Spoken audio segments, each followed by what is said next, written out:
program will begin shortly. Launch sequence. Activate.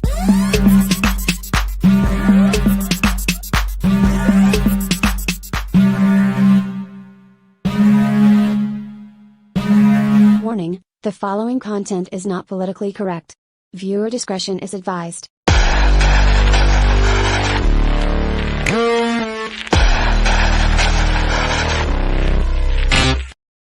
Welcome back to the channel today, everyone. I'm Sarah Higdon. This is Transform to Freedom.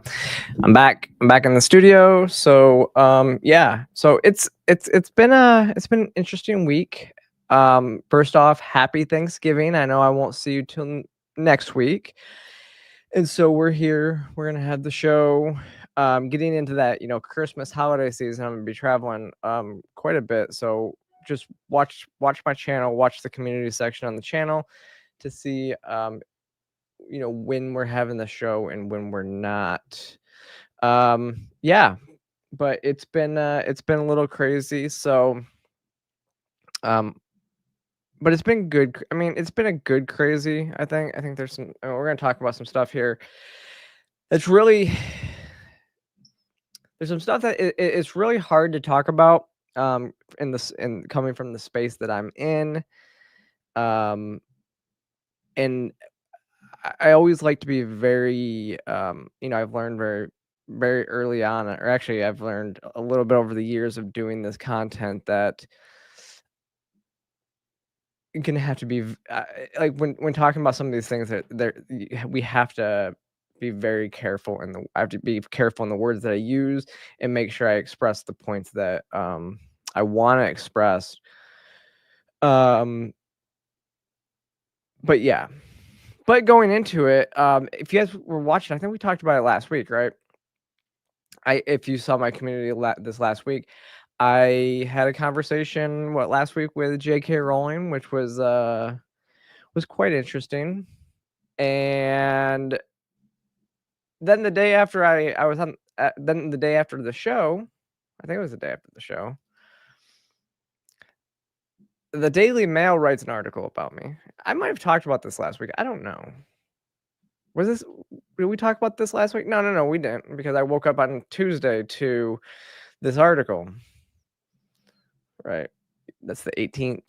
19th is Tuesday. Yeah. So, yeah, trans athlete and ex-vet admits she would have a biological advantage if she competed against biological women, even after 5 years of HRT. And it's true. We've talked about it.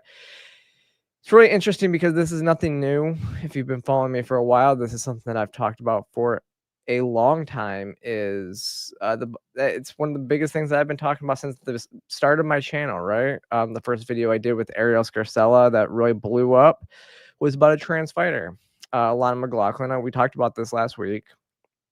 And so this is nothing new, but it is interesting to get 1 million views on a post for just what I've been preaching for a long time, and then to have be the story in the Daily Mail, which is it's pretty cool. It feels good. It feels like my voice is finally being heard and people are seeing what I'm saying.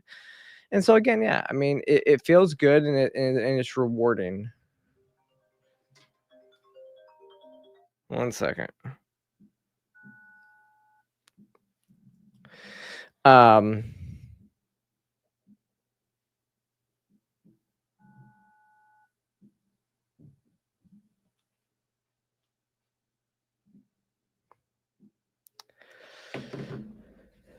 But yeah, I mean, yeah, and having the Daily Mail. And now it is interesting. This title is, they should have fixed this title, because I don't know how it is in the UK, but it says trans athlete and ex-vet. And I don't know what an ex-vet is, because it would actually have to mean that I got out of the military and then went back into the military. That's the only way to be an ex-vet, because then I'm not a vet anymore. But I'm always a veteran, and so is everybody else. But yeah, it was cool. I mean, they used some good pictures, some good branding for Free the People here. So you can get the shirt that I was wearing on the Free the People website, freethepeople.org. So XVet is a special title just for you, Sarah. Yes, thank you, Grasshopper. Maybe that's what it is. I'm just special. I mean, I am special in different ways, but yes. But yeah. And then so that was last week, early last week. And then I mean, you know, I realized some stuff this weekend. I was at a local bar watching sports yesterday, and I met this woman who I just started. We were just talking, and she's from out of town, and we were talking about things, and I mentioned that I work for Free the People, and then at that point she was like, "Wait, I know." Like, she had heard of Free the People, and you know, her ex was a big libertarian, so we talked a little bit about that, and so after that conversation, she actually she took a picture with me, and then yeah, set it up just so that she could, you know, send it to him to be like, "Hey, do you know this person?" But it was really interesting because it is really nice to log off the internet, and so I've been doing that a lot more on weekends. Oh, hi, babies! Hi, babies! Dogs. Go. So I've been doing that a lot more this on weekends. And so it's good. And so, but it's really good to get out there and just talk to people and understand how people really think. And that goes along with like the conversation that we're gonna have a little bit later about, you know, Nancy Mace's bathroom bill and stuff like that. Like, it's just really interesting to go out into society and have these conversations with people that are not politically motivated, that are just real people out there, and telling you what you think and telling you what they think of you. What I also did, I went and saw Wicked on Saturday. So I do want to talk about Wicked. I want to talk about some of the reaction to Wicked. I know this is not a show that I normally do. I don't usually talk about pop culture too much on this show, but it is my show. I'm a fan of Wicked. I saw the musical itself. I think the first time I saw it, I think was back in 2012. Actually, I've only seen it. I only saw it once, but I've listened to the music and stuff a lot. I do actually love the play itself. And I will say this the press tour that they're doing is quite cringe.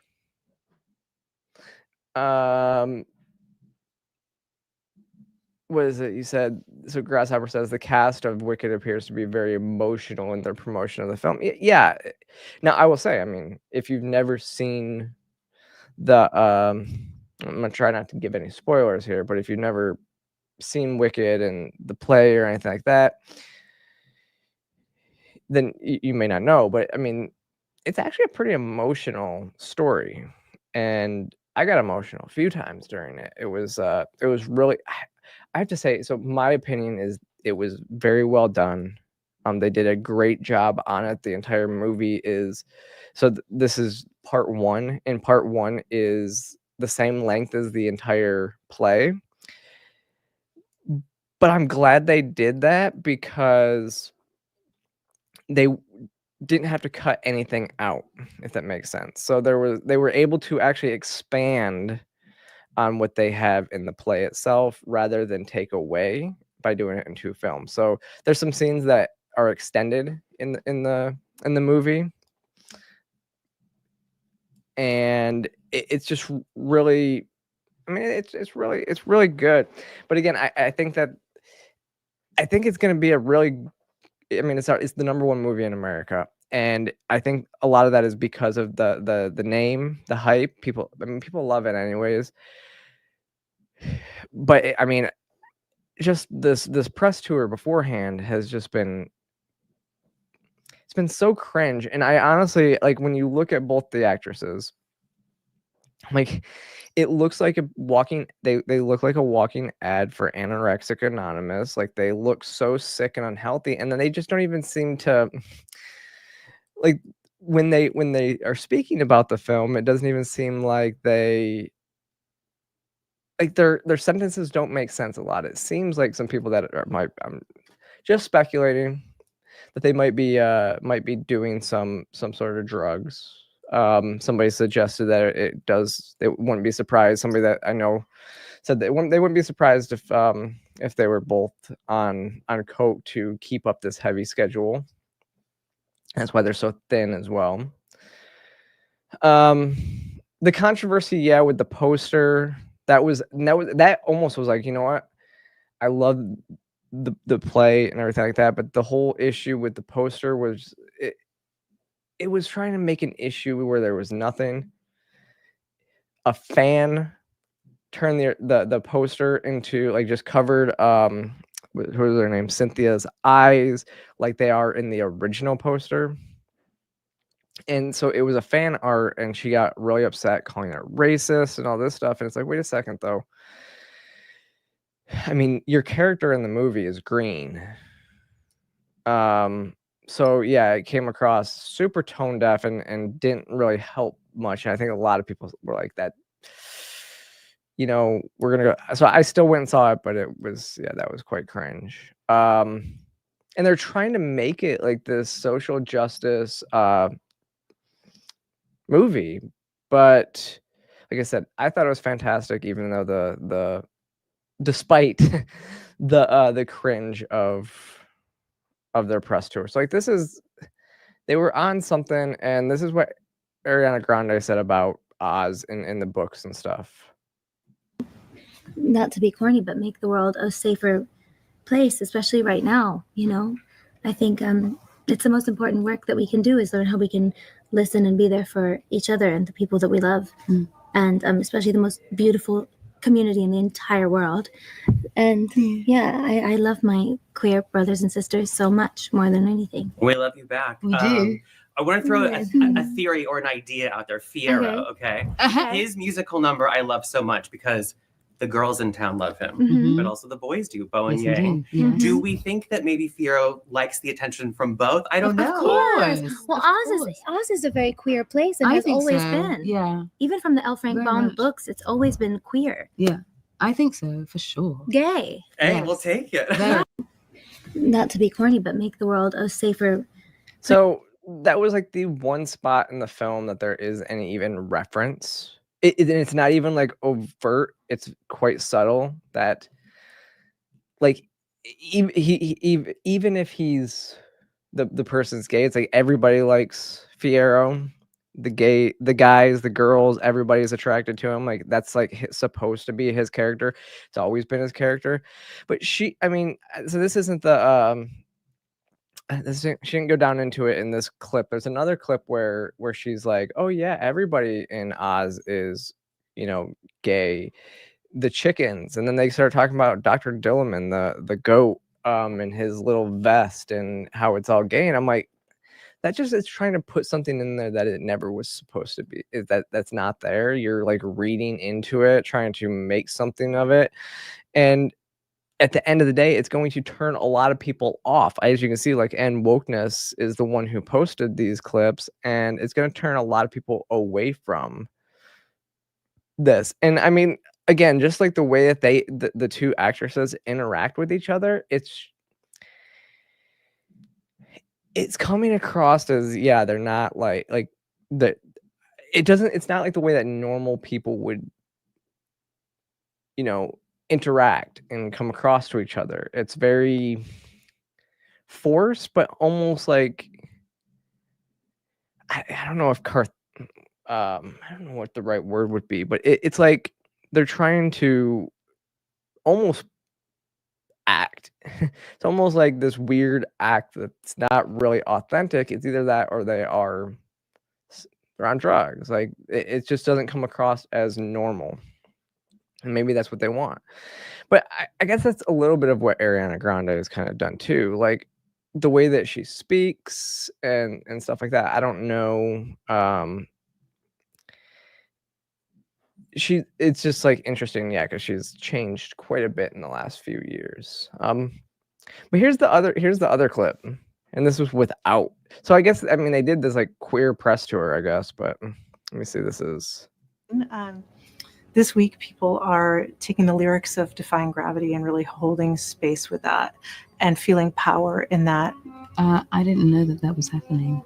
I've seen it. Yeah. That's really powerful. Mm-hmm.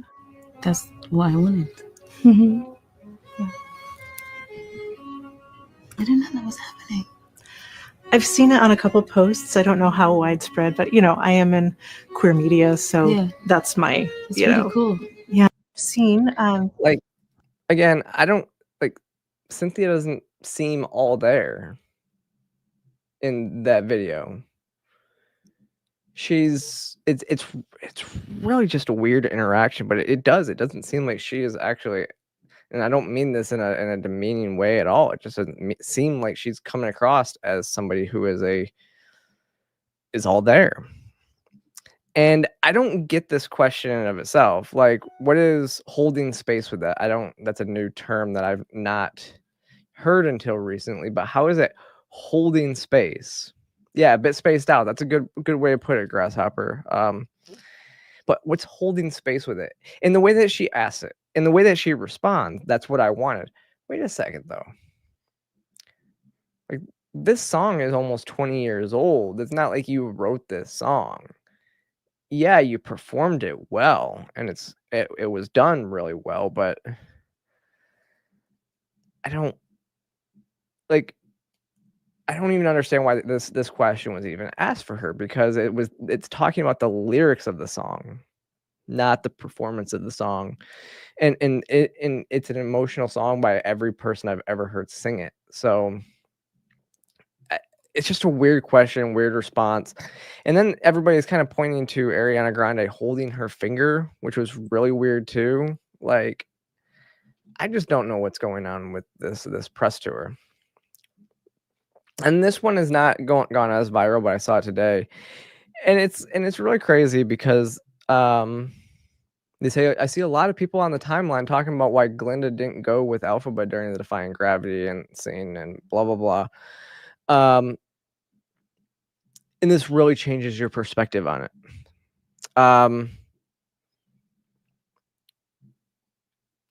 This is really here. She is strong enough to know that she will never choose that because she can't. She doesn't have the tools, and she knows what is that's so interesting. Important to her. Yes. And it's like, it's not that she's not ready to do that. It's just that she's not a person who's going to do that. Oh. And having the strength to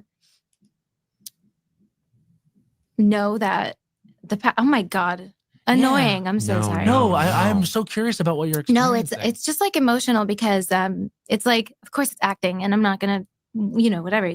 We hit our marks and we do our thing and we sing our songs and we do what we're supposed to do.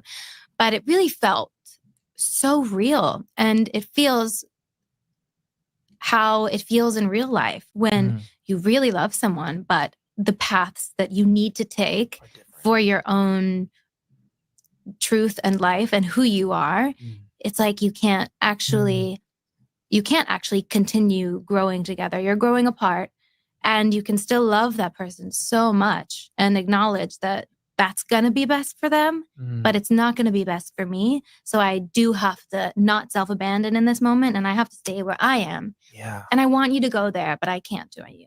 Wow. So I think it's certainty. I think she's really sure in that moment. And I think that that's strength. Yeah. God. I don't think that it's that she's not strong enough to go. I think that she's strong enough to not go. She is. That was one of the most nonsensical answers I've ever heard. And maybe it's because she's trying not to give too much away on the film or the scene. Maybe that's what she's trying to do. But it's like, that doesn't make any sense what you just said, and it's crazy. So, I mean, if you know, again, the film or anything like that, or the play, Glinda, her character, is a self-absorbed, rich person who has never had to stand up for anything in her life, has no incentive to stand up. everything's been handed to her entire life, whereas Elphaba has not. Elphaba has been the outcast her entire life and has been shamed and has only ever wanted to fit in. And yet in this moment, I don't know if I want to say this, but in this moment, spoiler alert, if you haven't seen it, if you don't know what I'm talking about, just turn it off. In this moment, she has a opportunity to stand up for what she believes in, or to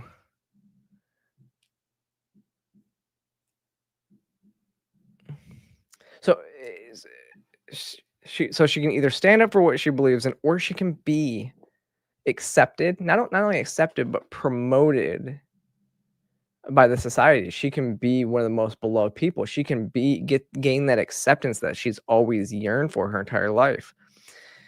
And so Glinda's not giving anything up, and she's too cowardly to stand up for what she knows right. It's not strength, it's cowardice. And these two jokers, they think she's saying something like profound. They don't understand what they don't understand what she's saying.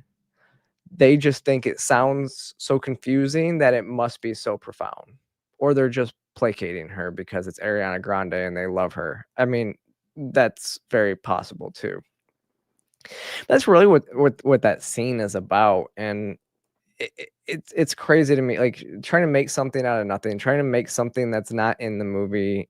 She's trying to hype up her character. It's really interesting is if what she's saying is even true, then the lyrics of the song For Good don't even make sense.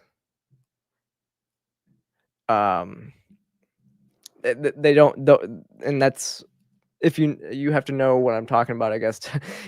You have to know the play to even get the reference, but it doesn't make sense if what she's saying is true in this moment. It is really interesting, they talked about the they keep talking to like the LGBT community. They talk about the oppression there. They talk about holding the queer community, holding space with the the lyrics of Defying Gravity. But it's really interesting that like they don't actually if they really wanted to show this as like this like social justice movie, they would point out that all the animals in Oz are losing their voices, like losing their free speech because of government, and they're being blamed. It's like they are being blamed for all the issues in Oz. It's like, where have we seen that before? We've seen it all over in different societies where an entire group of people gets blamed for all the issues in society, and so we can see that. I mean, that's how the Germans, that's how the Nazis were able to get people on their side and blame the entire Jewish race for all the issues within, Nazi Germany. That was the reason why they were having financial issues and everything like that. It's not a lot different than, the animals in Oz getting their voices stripped from them to be and being blamed for all the things and being put into cages. I mean, there's a lot of substance there that you could talk about and be like, hey, this is a great social justice movie. Yet they won't. And I actually saw my friend Hannah Cox put out a short video earlier today where it talked to somebody was on TikTok, and they were like, oh, they were trying to liken the people in Oz, like the leadership that's taking away the voices of the animals, like taking away their free speech, to what is it? To that's what's going to happen under Trump or something like that. I'm like, wait a sec. And Hannah nailed it when she said that it was the Biden administration that was jailing their political opponents and trying to take free speech, that was censoring our speech during COVID. So yeah, I don't think that they're taking the right message from that. And that's what Hannah's point was as well. So I don't know. It's really crazy to me. And they could have had they could have done it, but these two are not, they're not really great messengers for the this film. And the people that the interviewers, they don't really get it. They don't really seem to be that good at it, because they're just like eating it up. And her whole answer for that was completely, nonsensical. What are you talking about? That doesn't make any sense.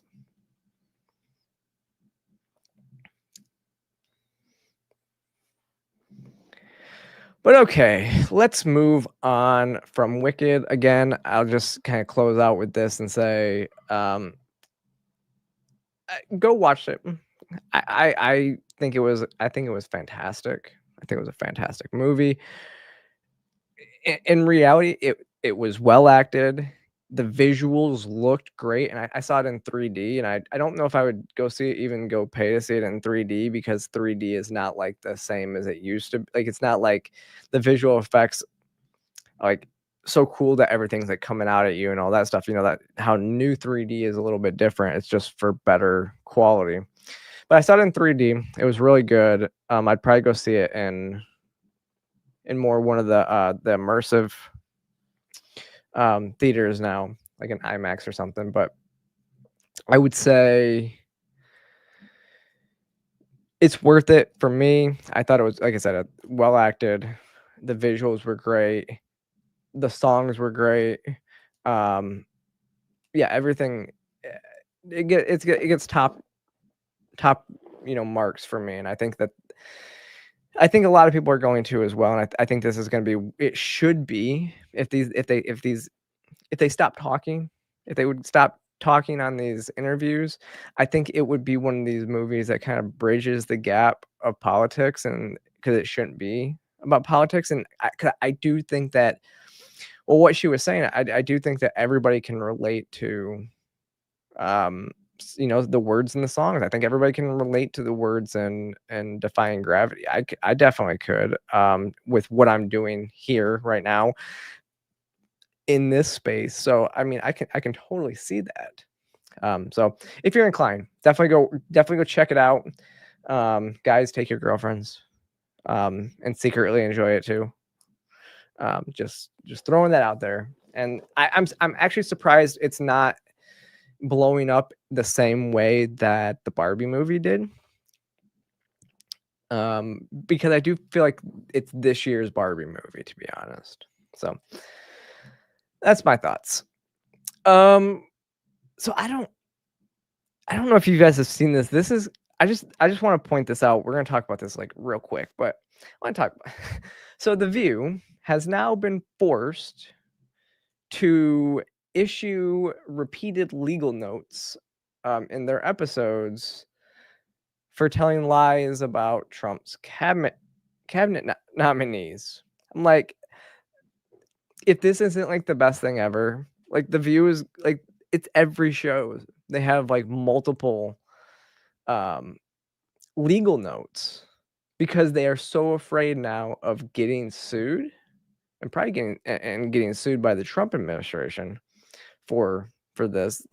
They are so worried about getting sued because, and I think this kind of came after. So Trump, who did Trump just sue? Trump sued. It actually might have been ABC. No, wait. No, it was NBC.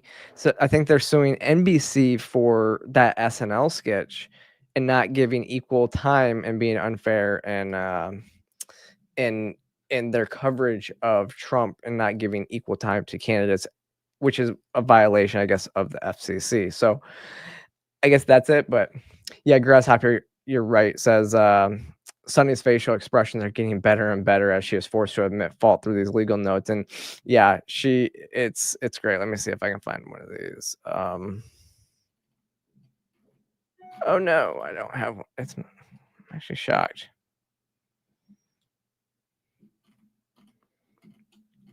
How do I not have one of these notes?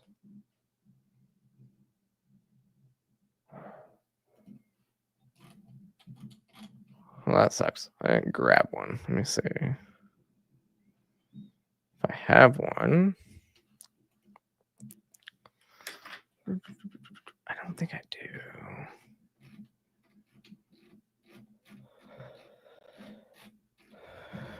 Okay, let me see.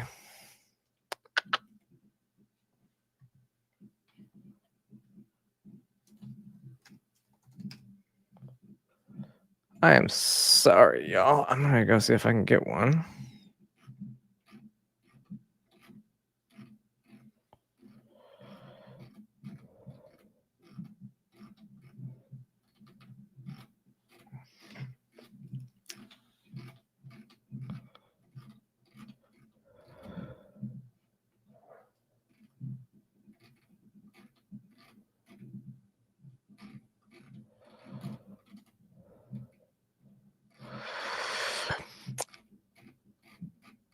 Okay, I am not finding one of these legal note videos right now. I need to find one. I'm sorry.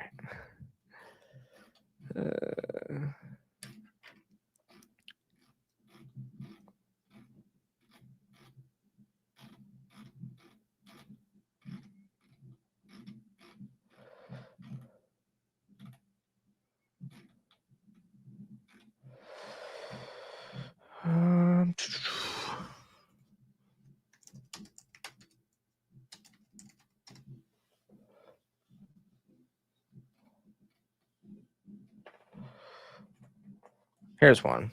All right. Let me see.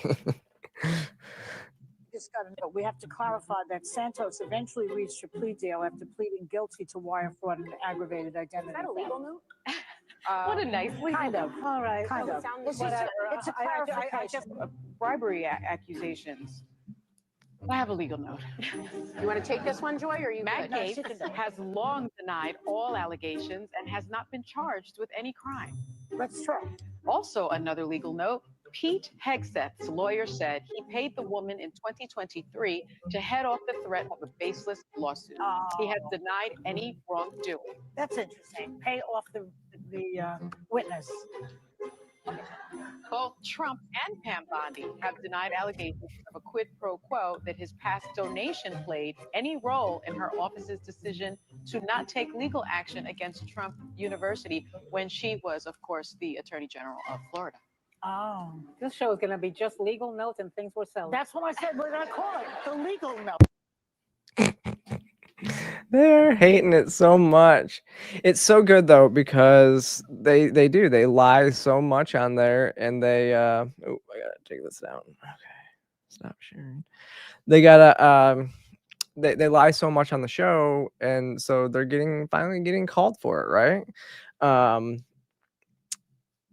it's really interesting because of the stuff that they're lying about, like the Pete Hedge I don't know how to say his name right now, but his whole thing, like the person, it seems like he might have been the one that got sexually assaulted, not the other way around, because this woman was on vacation with her husband and child in the hotel downstairs. The witness that said they saw him said he was quite visibly intoxicated, and she was like not, and had her arm around him and took him up to his room. And so it really seems like if something did happen, then it would be like he couldn't consent. Like that's what it seems like. So I mean, it could be interesting because this woman might get herself wrapped up in a lawsuit, right? Or in legal trouble because of this. I don't know. I don't think that they will do anything. I think that's going to drop it right there. We'll see if he gets nominated. But now these types of things aren't sticking like they used to.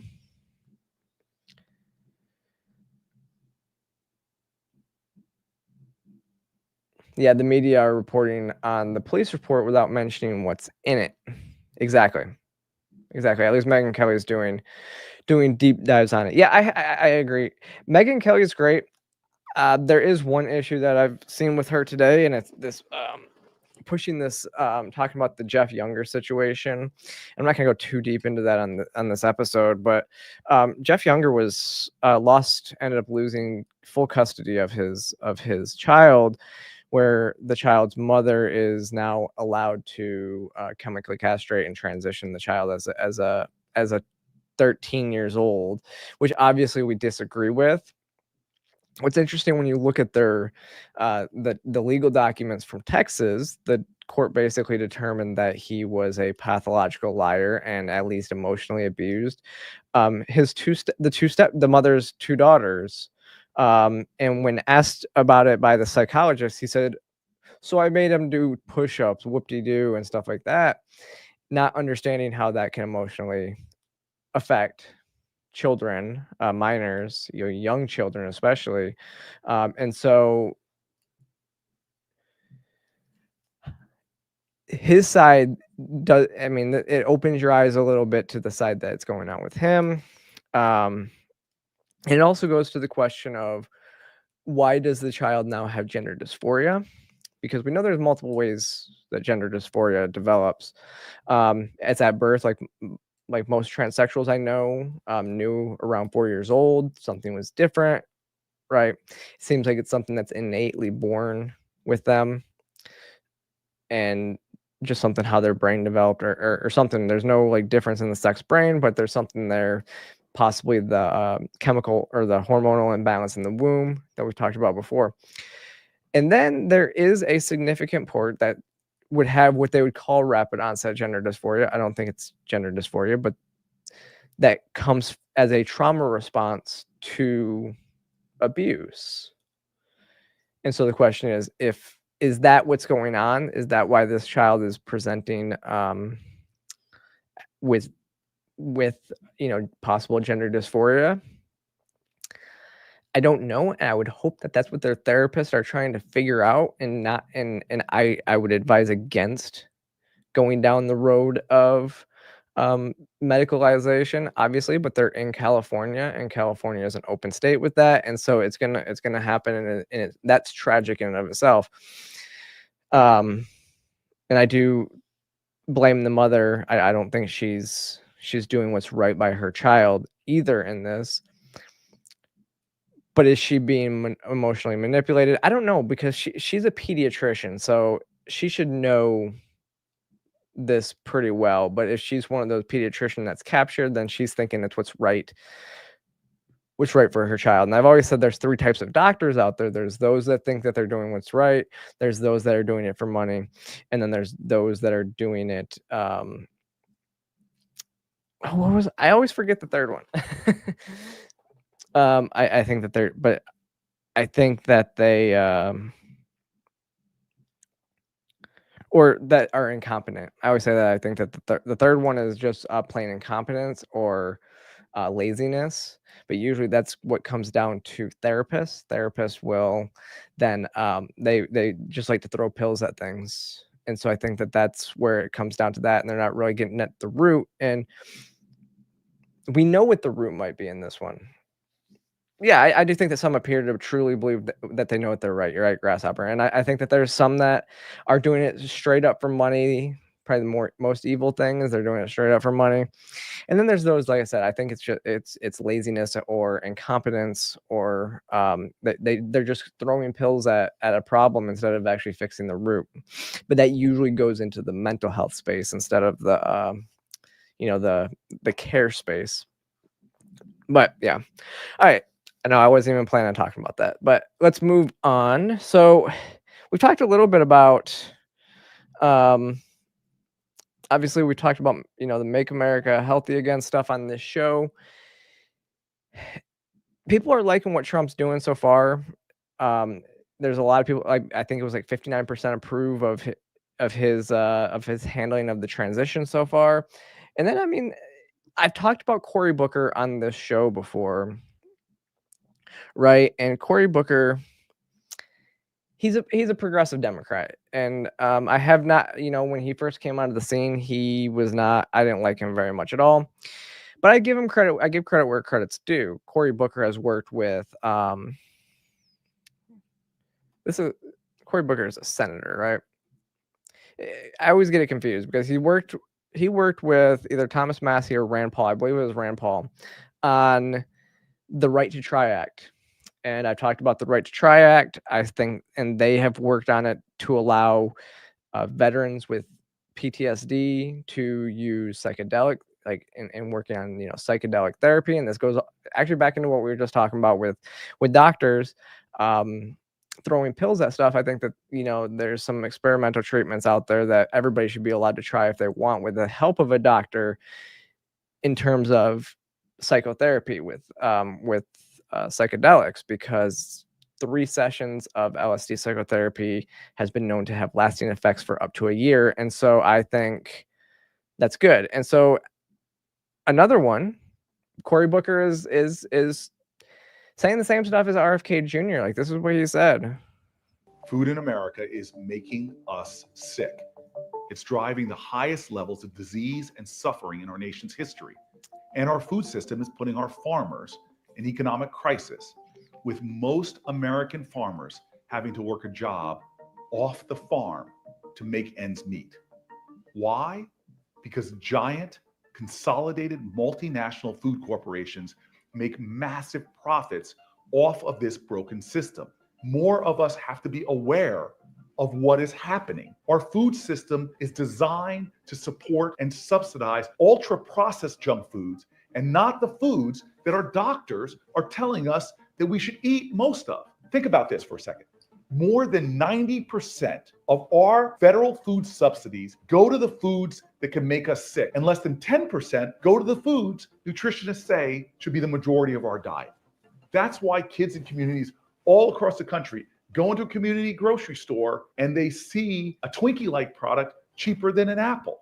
Cheap, ultra-processed, subsidized foods, subsidized by your tax dollars, in our farm bill now make up about 73% of the foods in our grocery stores.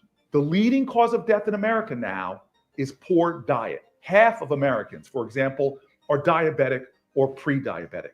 What makes this all worse and corrupt is the chemicals in our food system. There are ingredients in our foods that should not be there. Chemicals that are linked to cancer and hormone disruptions. Many ingredients that are banned in other countries. Our food system hurts everyone now. These big companies have controlled our policy in Washington for too long. So for years now, I've joined with others to build a coalition to fight back. From rural farmers who just want to make a living, to parents who just want breakfast cereal that doesn't have harmful chemicals in it, to teachers who know that their kids need to be nourished to learn, to healthcare providers who see that food is what is making people sick. And now we need everyone to join our effort, to join this coalition. I don't care if you're Democrat, Republican, or independent. This isn't a partisan fight. It is literally a fight for our lives. Look, join me, join us. Please pass this video along and let me know if you are ready to join the fight. Yeah, I mean, we've talked about the food is the Make America Healthy Again stuff. We've talked about the sugar and cereal on this show, and Cory Booker's right. We've talked about Monsanto on this show.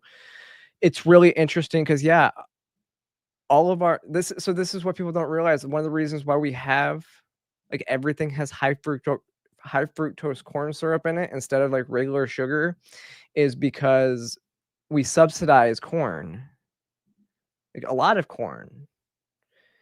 And so there's so much of it that we're subsidizing that they need to use it for something. So they make sugar out of it, which is not high fructose corn syrup is not good. In fact, pure cane sugar would be better. And it would be better to import it from places like the Dominican Republic and actually boost our economy with real sugar. I don't eat sugar, but that's what needs to happen, right? So yeah. Now going into DOGE. We've talked about DOGE on the show, so we're just going to skip through this pretty quickly. Marjorie Taylor Greene is now the chairwoman of the House DOGE Committee. So there's now a DOGE Committee. And she says NPR and PBS could be on the chopping block because they spread nothing but Democrat propaganda. And honestly, this has been needed to happen for a long time anyways. I don't watch NPR. NPR's not bad. It's boring to listen to usually. PBS is not informational anymore.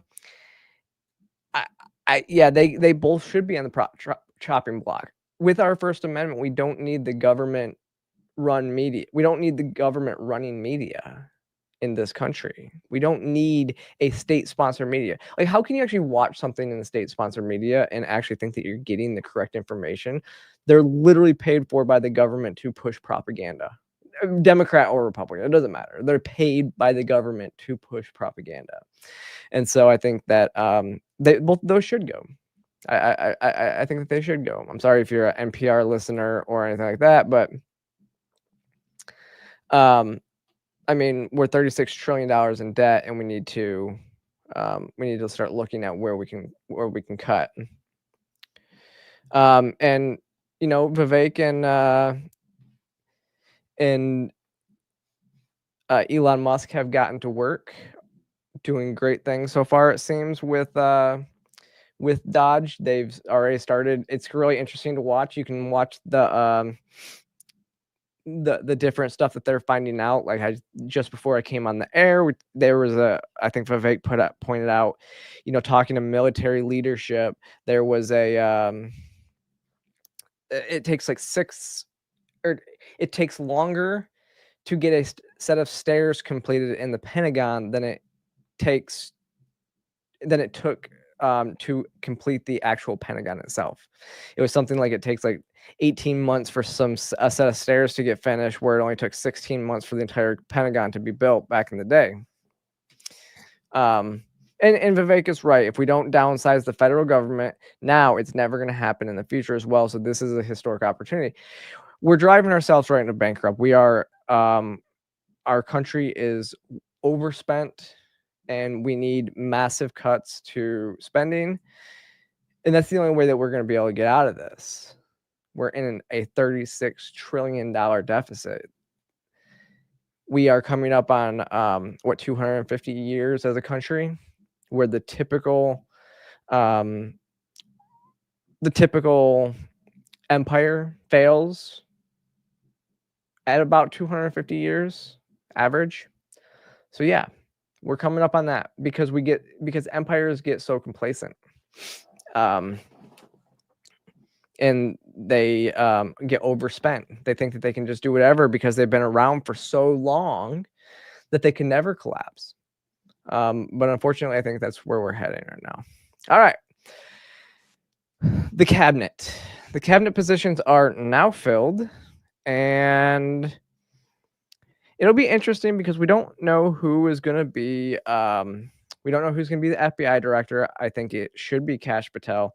Somebody close to Trump and even Trump Jr. said it's not going to be Rogers, which is a good thing. Neocon Rogers should not be anywhere near the White House. He couldn't even win he got blown out in a landslide in Michigan. He deserves nowhere to be anywhere near the White House. He got blown out in Michigan, and Trump won Michigan.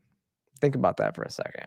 It's kind of crazy to think about, but yes, he was not well liked in the state, and so yeah, he's a big government guy, and we don't need him in the cabinet, especially as the FBI director. Like it's a win for the deep state if he was the FBI director, really. I mean, look, we've talked about some of them. Obviously, I like Tulsi. I like RFK Jr. I'm not a fan of having Rubio as a Secretary of State. He's more of a neocon. I don't think he should be in the cabinet. That should have been Rick Grenell's seat, but we'll go from there, right? We'll see. We'll see how that turns out. Like I said, I don't like it. I don't like the spot. Then the other big one was was it Howard? Okay, so the treasurer, Scott, I don't know what his last name is. Scott Missent. Is it Missent? Treasurer. highest position ever to be held by a gay man in a Republican a Republican cabinet. Rick Grinnell did hold a position, but it wasn't a main. It wasn't like the top position for it. So it's nice to see some people like that. I don't know anything about his background, so apparently he was a hedge fund manager, and I don't know. I guess he knows this stuff, but I don't know. I didn't get transportation secretary, so that's kind of a moot point. I could have put the trans back in transportation. They missed an opportunity, and I have a background in logistics. But the attorney general pick after Matt Gaetz was forced to step away is it's a concerning one, because apparently what I've been told is that she was a person who is in support of red flag laws. There's a video out there with her and Trump talking about red flag laws, and that was, I think she was the one sitting next to him when he made the, you take guns first, due process later. I'm in support of that, so not a fan of that. So yeah, and so we'll see how that goes. Is she going to go after? I mean, is she going to go after the deep state or not? This is Trump's pick for Surgeon General. This is one of the biggest concerns, and a lot of people have just been hammering her because she was a big big into forcing the COVID jabs, and she was a masker. She did not follow the science on the mask. She was one of the biggest mask pushers, so it's just concerning that she's now the Surgeon General. So this is what she said. But yesterday, the CDC put out guidelines. If you are fully vaccinated, then it is safe to go outside, to go hiking, biking, to enjoy outdoor dining, to be around other people who are unvaccinated without a mask. Now, that is if you are fully vaccinated. If you are not vaccinated, you still have to take precautions around other people. Now, both vaccinated and unvaccinated groups have to still wear a mask in large public areas where it's crowded, like concerts and stadiums. And then when it comes to children, we've got a lot of data that tells us children under the age of 10 are low risk for carriers or for transmission of COVID. So we really need to keep that in mind, especially with the summer coming up with summer camps. CDC is still recommending that the young ones wear their masks when they are around others, stay in cohorts with camping. And the only times that they can remove their mask is if they're sleeping, if they're swimming, if they're eating, and they still have to maintain that social distancing as well. And I think part of that reasoning is because of the crowded areas with the. All right, you get the point. She was all on board with this stuff, and all this stuff that we shouldn't have been pushing at the time. And she wasn't one of the ones standing up and sticking her neck out. And there's other people that could have taken this position. She's definitely not the one that conservatives are liking very much, because she was full board into the COVID cover-up stuff. But yeah, so that's the cabinet picks. I think I think there's some winners, some losers. There's the whole thing with like the libertarian not getting put into a cabinet position. They're taking the win that it's RFK Jr., since he is a lifetime member to the LP, to the Libertarian Party. So they're going to try to take that, and we'll see. I mean, I guess that's true. I mean, a lot of people have pointed out, like, how do you put a libertarian in the cabinet when you can't even define what a libertarian is? Like, there are no real libertarians, right? So who would have been a good enough pick for some of these people? It's a good question to raise in that. So I don't I don't think RFK Jr. counts, and I think the reason why he shouldn't count is because even after he lost the Libertarian nomination, he still continued to run as an independent, run against the LP's nomination, and that is not what, you know, somebody that would be considered an LP candidate would do. So that's why I would disqualify him as being the nominee, but whatever. I mean, it's going to remain to be seen. I don't think I think there's a lot of issues with the cabinet. I think there's some good things. So we'll see what happens. I mean, there's some rumors that people, I mean, so we know that Thomas Massey didn't get the ag secretary, which kind of sucks. We know somebody like Jay Bhattacharya is being looked at for a higher level position. I think it was the CDC position, which would be amazing. Jay Bhattacharya in the administration would be awesome and help, you know, circle around and you know, with the Surgeon General that we just heard, it would be great. I have a clip here, but we're gonna run through this. I'm not gonna play it. Talking about the deportation, mass deportations, they're pushing forward with it, and it'll be interesting to see, because Byron Donald says he thinks you're going to see a lot of self-deportation when the process begins, which that does tend to happen, and it probably will happen.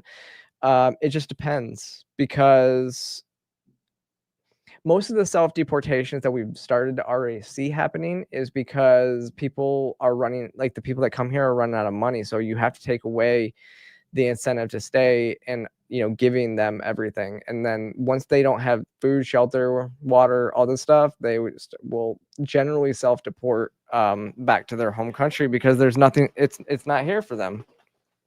So we'll see.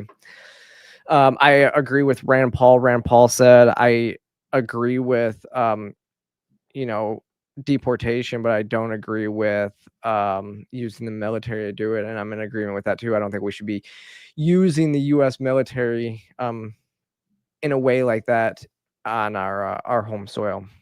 But I do think we could use the military as border patrol. That's a different story, because I think that their responsibility is to protect our borders from outside invasion, and so they could pull border security. I just don't think that they're the ones that need to be going and rounding people up. And then there's also the Secretary of Defense Pete Hedge. Like they're talking about like now the big thing is banning trans people on day one, kicking trans people out of the military on day one. That didn't happen. I mean, nobody was kicked out of the military last time. I know I know a few trans people that are still serving in the military, highly decorated trans people, and so I would disagree with kicking people out of the military simply for being trans, because if you can do your job, then nobody in the military really cares who you are, what you look like, or what you do, as long as you can do your job. That's one of the big things with me. Now, I do have an issue with, you know, trans people getting surgeries and stuff like that, which ends up putting them on what's called a profile, to where then they become undeployable for up to a year. So when you're on a year-long profile and you're not able to deploy, you are taking away a spot from somebody who could deploy. So that's where I have issues. But people don't realize, people are like, oh, but you have to take medication every day overseas and all this stuff. And I'm like, yeah, but a lot of soldiers have PTSD and have to take medication every day overseas too. Most veterans themselves, or most soldiers themselves, do have to take medication every day for different stuff. But if you're going to kick 15,000 people out of the military, when we're already at a very low shortage, we're at like the least force cap since World War I, you're actually asking to be. And, you know, if something kicks off, if something does kick off, you're asking for another draft. So I think that that's the issue. All right, moving on.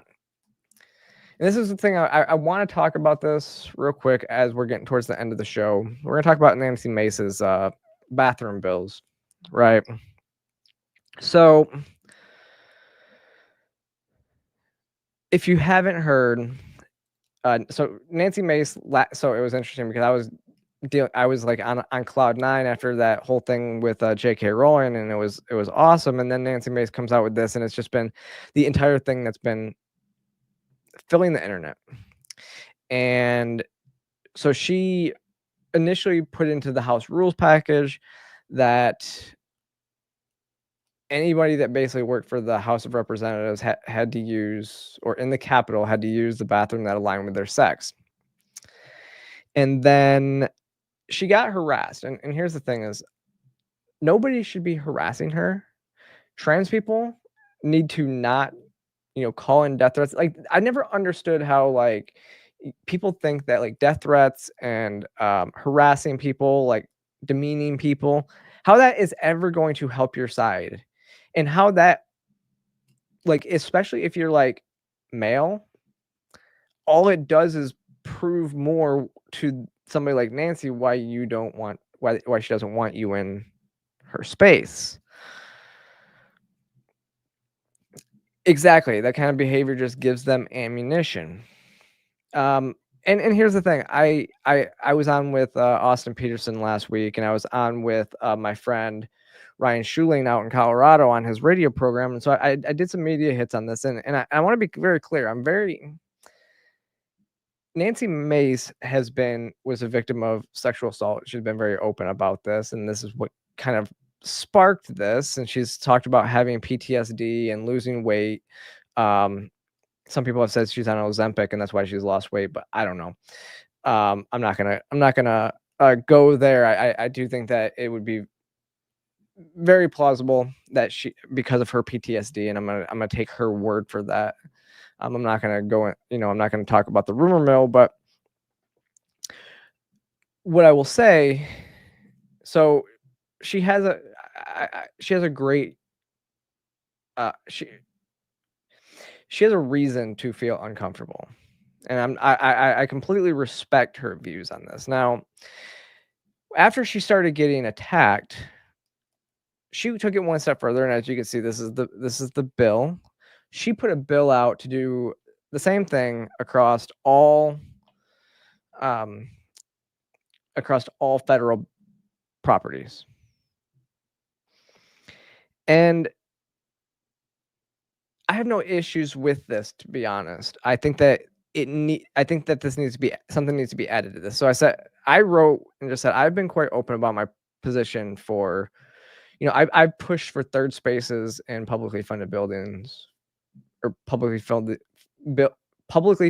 places for as long as I've been doing this, right? So I would like to see that actually added to the bill itself. Ensure that there is a easily identifiable third space near, like, the restrooms, because what ends up happening is if you can't find the third space because they're not co-located, it becomes hard. But use the third space. But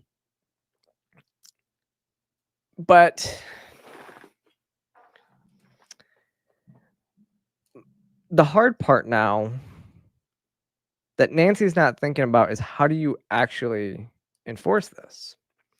Because there is no enforcement mechanism on here. Like I said, I think that once you add that third space, anybody who's reasonable, will use the third space. I use third spaces, and I go into the third space in most places. And anytime there is one, I'm generally using the third space, the third gender neutral space. So I think most reasonable people are going to opt into that, and then enforcement becomes significantly easier. Because somebody tried to question me on what the bill says, and if you actually read what the bill says, because they were trying to say it's just to ban trans women from males from female bathrooms. As I've talked about on the show, you can't do that. The Equal Protection Clause under the 14th Amendment prevents a bill from being written that treats the sexes differently, right? And so Nancy wrote this bill the only way that she could. It says prohibition on the use of single-sex space or single-sex facility on federal property other than those corresponding to the biological sex of an individual. Makes sense. It's based on biological sex, right? And then she goes in and says what biological sex is. You got to do the terms and everything like that. Here's the thing. This now forces trans men to go into the women's room. And in many situations, that is going to make a woman more uncomfortable than a trans woman being in there, period. That they're probably, that a lot of times they won't even notice, because generally, I don't know about you, but going into a bathroom, I'm not looking at people's faces. I'm just kind of, my head's usually down, you know, not really looking to see if people are like, if people are who they are, who they know they are. But, you know, there was that dude, or that trans man that was on that video with Ben Shapiro, and Ben Shapiro, I think it's like 5'8". This trans man's like 6'2" and like massive. Remember, I think I pointed this out before. And I know what's going to happen. I can see this happening right now. Like, the trans activists are going to do this. They're going to go to the Capitol building. There's going to be some trans men probably go to the Capitol building and then go use the women's restroom while Nancy's in there. I can see that happening. And again, it will just give more, it'll give ammunition. But the problem is, there really is not a good answer other than promoting third spaces, because you have trans men that have to use the women's room under this law or a third space. So I think that that's the way to go. You also have, in a lot of ways, this possibly makes it easier for predators to gain access to females anyways. Because look, if a man wants to use the women's restroom now, he doesn't even have to pretend to be trans, or he doesn't even have to pretend to be a woman or a trans woman to go in there. All he has to do is say that he was born female, because there's really not a way to check. I mean, like, how are they going to check to see if this guy's born a female or not? You know, and that's where it's like, oh, are they going to do genital checks? I mean, that's not going to happen like right away. I mean, that's not like what's going to happen. And this is why I always tell people, like, there's no great solution. The only thing that's going to keep people safe really is single stall restrooms. Like, single stall restrooms are the only thing that you will be completely safe. Bathrooms have never been inherently safe. A women's bathroom sign protects women about as well as gun-free zone signs protect from shooters. They don't. If somebody wants to go in and harm a woman, they're going to do it. We've seen it play out before. And allowing self-ID has caused a lot of these issues, because men just cross-dress as women and then go in and, yes, will harm women. But it's not usually trans women. And I think that there's different ways to go about this, but self-ID has been a detriment. And that's what's causing a lot of these issues, and to bring this back to the forefront. But in a lot of ways, I feel like I'm back in North Carolina. I lived in North Carolina in 2016 and 2017 when there was a full-blown bathroom bill. Now, I've always said I believe in third spaces, in government-funded buildings, and government-funded spaces, but I also believe that the private sector, private property owners, can determine what to do in their property. So if I have a business, I should be allowed to make the rules within my own establishment. As a trans person myself, why would I be forced to allow, or forced to separate by sex in locker rooms when it's my property? But that's just me. And then the free market can decide and can go in that route. But it's up to the business owners to determine how you even enforce it. And a lot of times, I think what you'll end up seeing, and I live in a city. I live in a pretty good sized city, and most places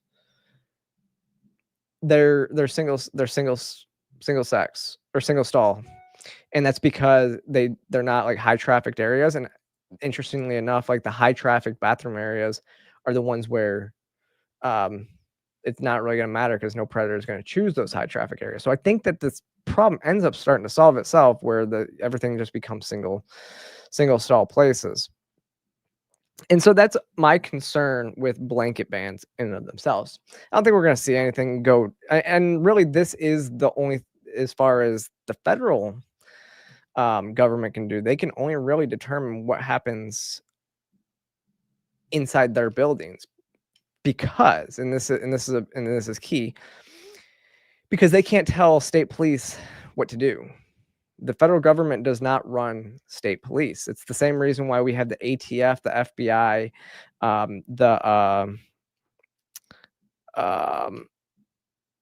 was it all the different, ICE, immigration, customs. It's why we have those organizations. Those are federal police agencies. It's why the federal government can't enforce marijuana laws other than the ATF. They can't enforce those laws because the states have said it's legal. They've made the rules, and so their state police are not going to enforce federal law because they're not bound by the federal law. They're not forced to. And so that's why you don't see the federal government making these sweeping bills that need to be enforced by state police officers. They can only be enforced by federal law enforcement. So that's why I don't think we're going to see this go anywhere further than this. We might see some states start to push. To be quite honest, I don't even know if this bill will even pass the Senate. To be quite honest, it needs 60 votes in the Senate, and Republicans don't have 60 votes. So what Democrats are going to flip, I don't know. We could see it go, but I don't mind this bill. Like I said, I just wish that they would put it in third spaces. And what I haven't really been, I just haven't liked Nancy Mace's grandstanding after she got her win. So if you haven't seen, like, immediately after Mike Johnson put it in the rules package for Sarah McBride, she put out this statement. She said, "I'm not here to fight about bathrooms. I'm here to fight for Delawareans." I guess she said that she was not even asked what bathroom she was going to be used in before this had even happened, or even asked by Nancy to not use the women's room. It was just kind of thrown at her. It wasn't even she actually said that she wasn't planning on using the women's restroom either. Anyways, like and I don't know. I don't know. I don't know who Sarah McBride really is. And here's the thing. I think I'm not going to agree with her on very much, even when it comes to like trans issues. We're not going to agree on hardly anything, but I do think that she has handled this situation quite well. And this is a good statement. This is something that people need to see. Like, she says, "I'm not here to fight about bathrooms. I'm here to fight about Delawareans, bring down the cost of facing families. Just like all members, I will follow the rules as outlined by Speaker Johnson, even if I disagree with them. This effort to distract from the real issues facing the country hasn't distracted me over the last several days, as I have remained hard at work preparing to represent the greatest state in the union come January. Serving in the 119th Congress will be an honor of a lifetime, and I continue to look forward to getting to know my future colleagues on both sides of the aisle. Each of us were sent here because the voters saw something in us and that they value. I have loved getting to see those qualities in future colleagues that I've met, and I look forward to seeing those qualities in every member come January. I hope my colleagues do the same." This was such a good, this was the right reaction. I think Sarah did a good job in reacting to this.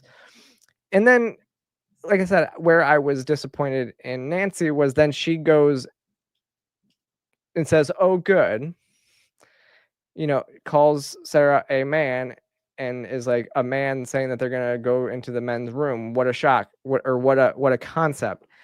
And just continue to grandstand when against a new colleague who did nothing but what she asked.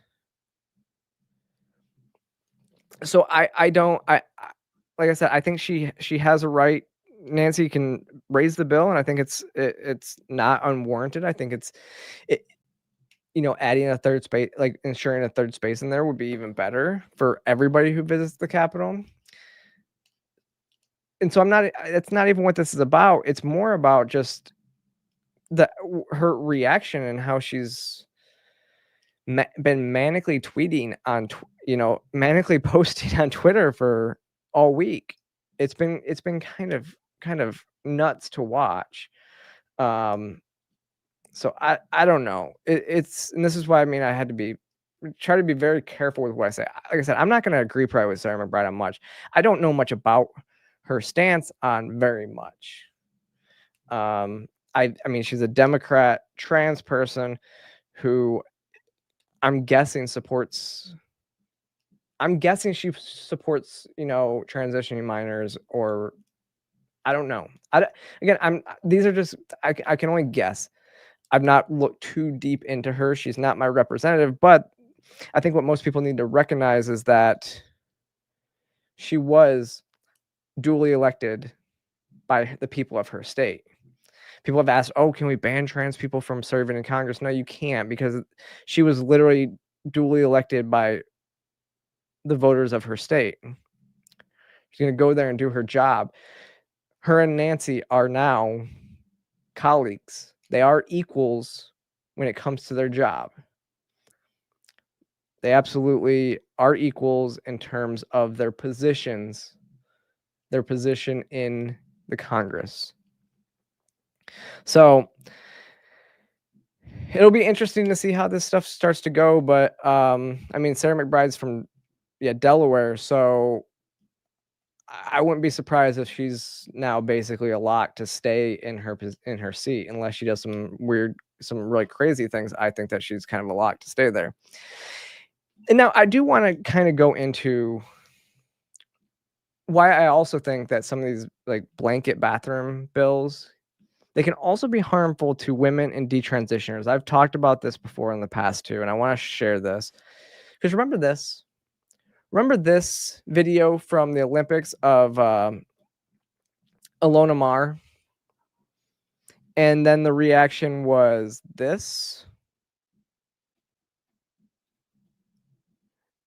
It's a dude, it's a man, it's a guy, right? One ugly dude. I see it. It's a dude. Like literally everybody in the comment section. And this actually happened again. Like as Nancy was pushing this bill out and going off, there was another instance where transvestigators went after somebody and was like, oh, and it was the new, what is it? The press secretary for the DOD, I think.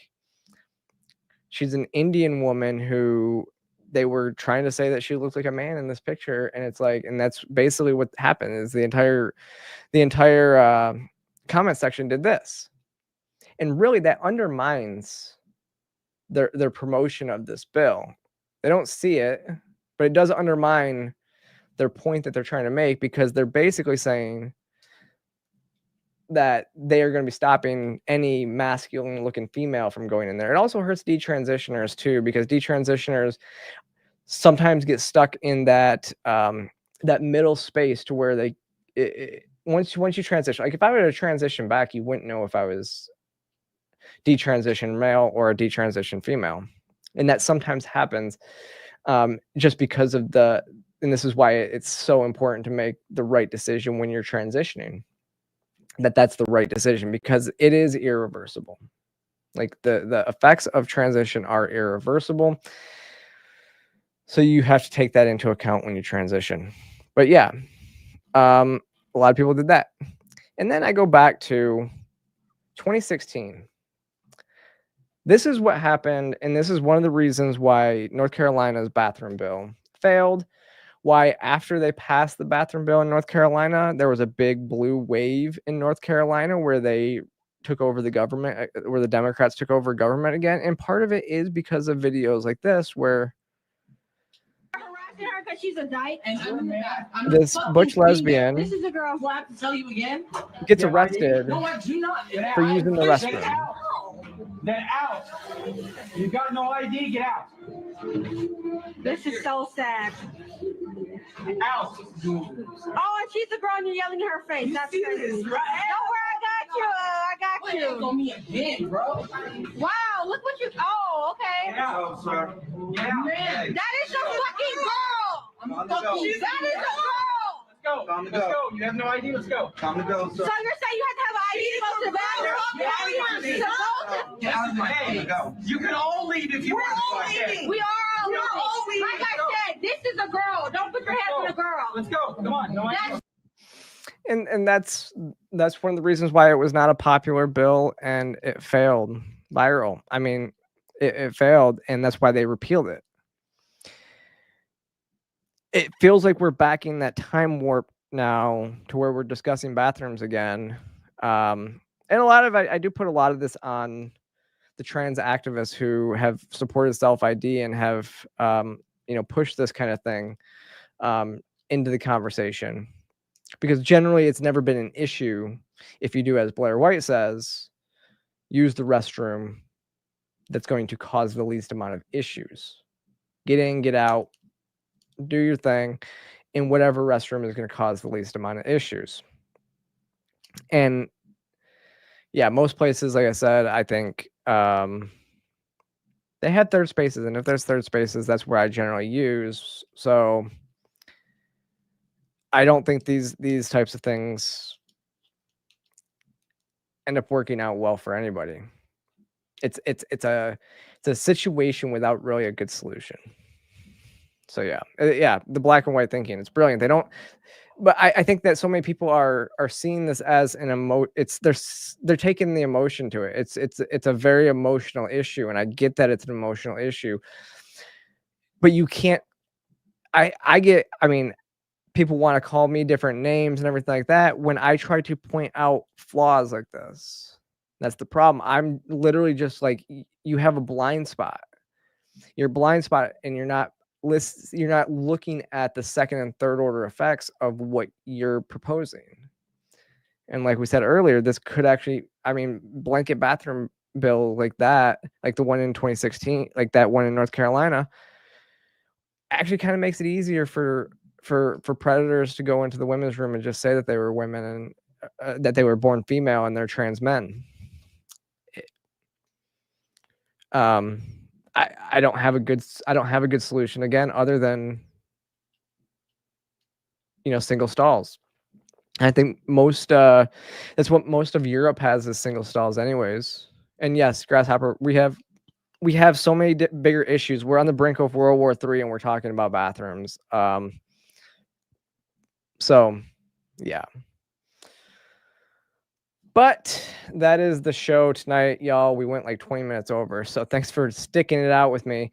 But I do want to say thank you for hanging in there. Yeah, like I said, the next few weeks we're getting into that holiday season, so I will be probably traveling a little bit here in the next few weeks. I know I'm going to be off the second Monday in December. Actually, is it the second Monday? I don't know. I think it's like the 9th. Be off in a couple weeks. I think it's 2 weeks from now. I'll be off. I will be traveling. And then other than that, I don't know my complete schedule yet. I don't know what I'm doing. So again, thanks for joining.